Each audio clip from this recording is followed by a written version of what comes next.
अभी जो उदंडता दिखाई इसको अभी के अभी समाप्त करना जरूरी है, क्योंकि अगर हम इसको छोड़ देंगे नुकसान होगा। एक छोटी सी कहानी की, एक बालक किसी का 5 रुपए चुरा के लेके आया, अपनी माँ को दिया, माँ ने वो रखा और परिणाम क्या निकला? उत्तरोत्तर वो एक बड़ा डकैत। और जब वो पकड़ा गया और उसको सजा मौत की हुई, फांसी की सजा हुई, तो उससे पूछा गया कि तुम अपनी अंतिम इच्छा बताओ। उसने कहा मैं अंतिम इच्छा अपनी माँ से मिलना चाहता हूँ। उसकी माँ को बुलाया गया और उसने कहा माँ अपना कान इधर करो। उसने सोचा कि ये कुछ कहीं खजाना वगैरह छुपा के रखा होगा, उसको बताना चाहता है। उसने अपना कान उसकी तरफ बढ़ाया, उसने उसका कान काटा।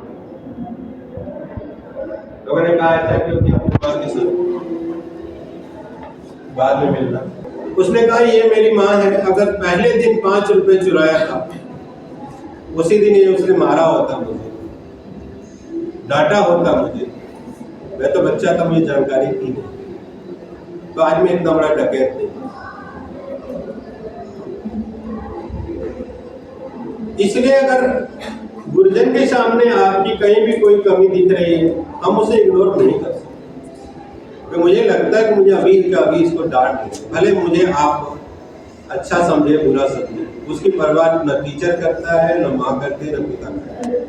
यही दुनिया के 3 ऐसे हैं जो इस बात की परवाह नहीं करते कि उसकी संतान, उसका शिष्य उसको अच्छा कहेगा कि बुरा कहेगा। वो कार्य करते हैं जो उस बच्चे की, उस संतान, उस शिष्य के हित का होता है। और यही कारण है कि कभी कभी बच्चों के मन में छवि बनती है कि ये बार बार अम्मी को डांटते हैं। भगवान श्री राम जब पुल बांध रहे थे तो पत्थर पे राम लिख करके छोड़ा जाता था। सभी लोग राम लिख के छोड़ते थे तो वो पत्थर पानी में तैरता था। ईश्वर ने सोचा कि दिन में तो मुझे कोई कार्य करने देगा नहीं, तो रात में उन्होंने भी सोचा कि मैं भी 2-4 पत्थर डाल दूं, मेरा भी सेवा हो जाएगा, कार सेवा हो जाएगा। उन्होंने एक पत्थर उठाया, डाला और डूब गया। ऐसे में मेरे नाम से पत्थर तैर रहा है और मैं डाल रहा हूँ, डूब रहा है। उन्होंने एक छोटा पत्थर उठाया, उसको डाला, वो भी डूब गया। बड़े असमंजस में क्या कर रहा हूँ मैं, मेरे नाम से पत्थर कर रहा है और मैं डाल रहा हूँ तो डूब रहा है। फिर तीसरा उठाया था, तब तक हनुमान जी ने पकड़ लिया। वो तो बड़े सजग थे। उन्होंने प्रभु क्या कर रहे हैं? लेकिन देखो भाई, मेरा नाम लेकर तैर रहा है और मैं डाल रहा हूँ तो तैर नहीं रहा। तो बड़ा सुंदर सा जवाब हनुमान जी ने दिया। उस सुंदर से जवाब को हमेशा ध्यान। हनुमान जी ने कहा प्रभु, जिस पे आपका नाम लिखा है ना, वो उसको आप पकड़े हुए हैं और इसको आप छोड़ रहे हैं, तो जिसको आप छोड़ देंगे वो डूब जाएगा। जिसको आप पकड़े रहेंगे वो ना तैरेगा।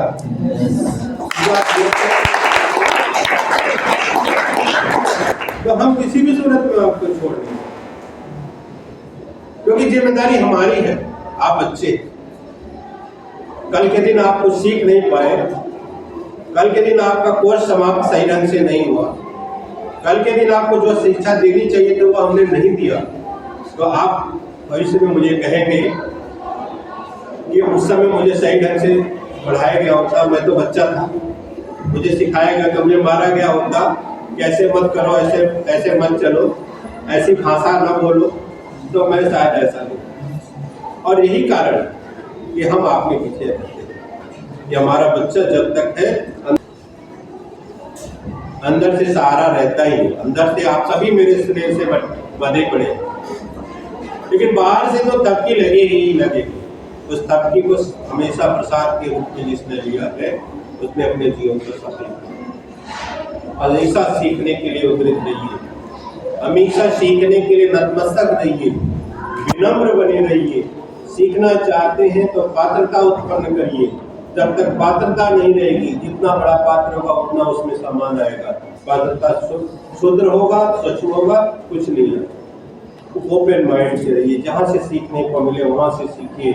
जिसको भी सम्मान देने की जरूरत है उसको अवश्य सम्मान दीजिए, क्योंकि जिसने भी सम्मान देना नहीं सीखा उसको सम्मान नहीं मिल सकता। प्यारे बच्चों, अब आप जिस क्षेत्र में जाने वाले हो वहाँ पर उंगली पकड़ के चला, आपको रास्ता दिखाने का समय खत्म हो।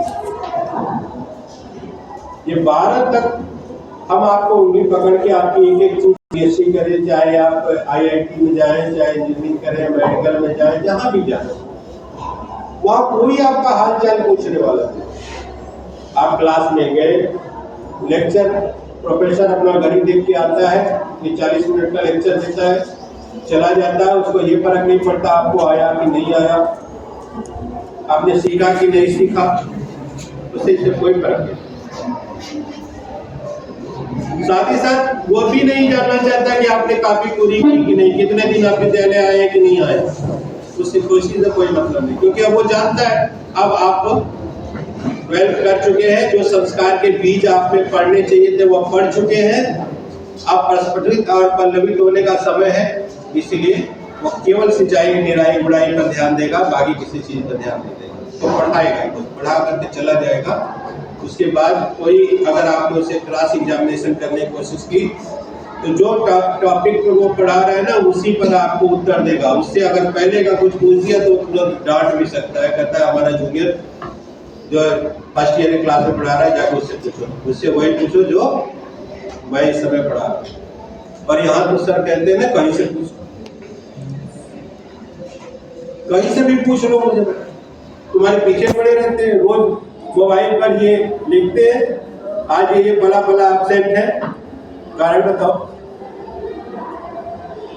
ये जो ऑब्जर्वेशन है, ये जो आपके पीछे आपको एक सही दिशा में, एक साचे में लेके जाने की जो सोच है वो आपको सदैव तरक्की के रूप में लेके जाएगी। बेटा हमेशा कहीं भी जो चीज आपके जीवन के लिए सार्थक है उसको याद रखिए, उससे सीखिए। जो चीजें आपको नुकसान करने वाली है उसे तुरंत त्याग दीजिए, उसको माइंड में स्थान मत दीजिए, क्योंकि वो चीज आपका नुकसान करेगी। इस बार हमारा कक्षा 12 इतना शानदार, पहले तो मेरा पहला साल का 12, मेरे विद्यालय का यह बैच ऐसी उपलब्धियां मुझे देगा इसका मुझे विश्वास है। और यह भी विश्वास है कि इस क्लास में बैठे हुए कुछ बच्चे और बच्चियां इतने अच्छे कि शायद वो जनपद नहीं बल्कि स्टेट में विद्यालय का नाम रोशन करने की क्षमता रखते हैं। अपनी क्षमता को पहचानें, कठिन परिश्रम करें। इन दिनों जब से आपकी परीक्षा पहली 26 तारीख को गलत करें, 24 को आपका परीक्षा है, अब अपने आप को थोड़ा केंद्रित करें, अपने आप को टाइम बाउंड करें, खुद पेपर बनाए, 3.25 घंटे बैठ कर लिखें, उसे खुद का ऑब्जर्वेशन करें।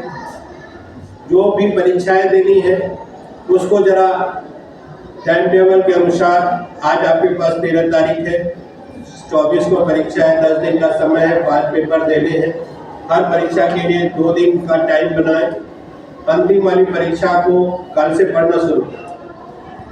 जो अंतिम परीक्षा आपको देनी है वो कल और परसों, उसके लिए 2 दिन का टाइम फिक्स करें, केवल वही पढ़ें। उसके बाद उससे पहले जो परीक्षा देनी है उसके लिए 2 दिन रखें, उसके पहले जो देनी है उसके लिए 2 दिन रखें, और जो आपको 24 तारीख को परीक्षा देनी है उसकी पढ़ाई पूर्ण रूप से आप 21 तारीख से शुरू करें।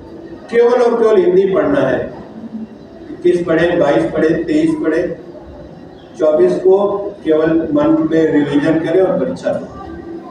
परीक्षा देने के पश्चात कभी भी कार्यों का पुनर्मूल्यांकन न करें, कभी भी पेपर किसी दूसरे से ना मिलाएं, ओवर एक्साइटमेंट का प्रदर्शन न करें कि हमने सब कर दिया, हमको तो सब आ रहा था, हमने झंडे गाड़ दिए, ये सब कुछ का प्रदर्शन न करें। अति आत्मविश्वास में न जाए, क्योंकि वहाँ लोग आपको जो देखते हैं कि आप एक्साइटमेंट है तो कुछ ऐसा कर रहे हैं, तो वो उसका कुप्रभाव भी पड़ सकता है। इसे सामान्य बच्चे की तरह जाए, सामान्य तरीके से परीक्षा दे, कभी आपस में पेपर को मिलाए ना, क्योंकि अगर आपने कोई सवाल गलत कर दिए तो आपका दिमाग डिस्टर्ब हो जाए और उससे आपका नंबर तो उसमें कापी में तो सुधार हो नहीं सकता, क्योंकि आप परीक्षा कापी तो जमा कर चुके हैं, तो उसका प्रभाव आपके अगले पेपर में पड़ जाए कि अरे इसमें तो हम 10 नंबर का गड़बड़ कर दिए, वही आपको बार बार क्लिक करेगा। तो इन सब चीजों से बचें। जैसे ही परीक्षा दिया, पेपर को जेब में रखा, सामान्य तरीके से घर आए, कापी उठाई उस हिंदी की, उसमें पेपर डाला, हटा दिया। अब उस दिन से शुरू किसकी पढ़ाई शुरू होगी? 2 दिन बाद जो हमारी परीक्षा है उसकी पढ़ाई, बिना डिस्टर्ब किए, बिना स्ट्रेस लिए, कोई ऐसा कार्य करने नहीं जा रहे हैं कि जिससे आपका जीवन समाप्त हो जाए। यदि जीवन की एक परीक्षा है बेटा, इसको बड़े आसानी से दीजिए, सामान्य भाव से बीतिए, जरूर सफलता मिलेगी। और आपने जितना कमाया है, जितना पाया है, जितने गुरुजनों ने आपके साथ मेहनत करी है, वह सब आपकी मेहनत से झलकेगा। आप अच्छा करेंगे, आपके माता पिता गौरवान्वित होंगे, हम भी गौरवान्वित होंगे कि मेरा बच्चा ने ऐसा। हम लोग जिस दिन रिजल्ट निकलता ना, बड़ा टकटकी लगाकर कंप्यूटर में बैठते हैं, मेरे बच्चे ने क्या किया। किसी का एक बच्चा पास होता है, हमारे 50-50 पास होते हैं, कितना 50 गुना हमारी खुशी होती है। तो आप बेटा, बस मैं आपसे यही अपेक्षा करूँगा, बिना कुछ टेंशन लिए, बिना घबराए, अपने आप को स्थिर करके परीक्षा दीजिए। आप सभी मेरे स्नेह और आशीर्वाद के पास रहें। हम ईश्वर से प्रार्थना करेंगे कि वो आपकी परीक्षा में आपको सफलता प्रदान करें।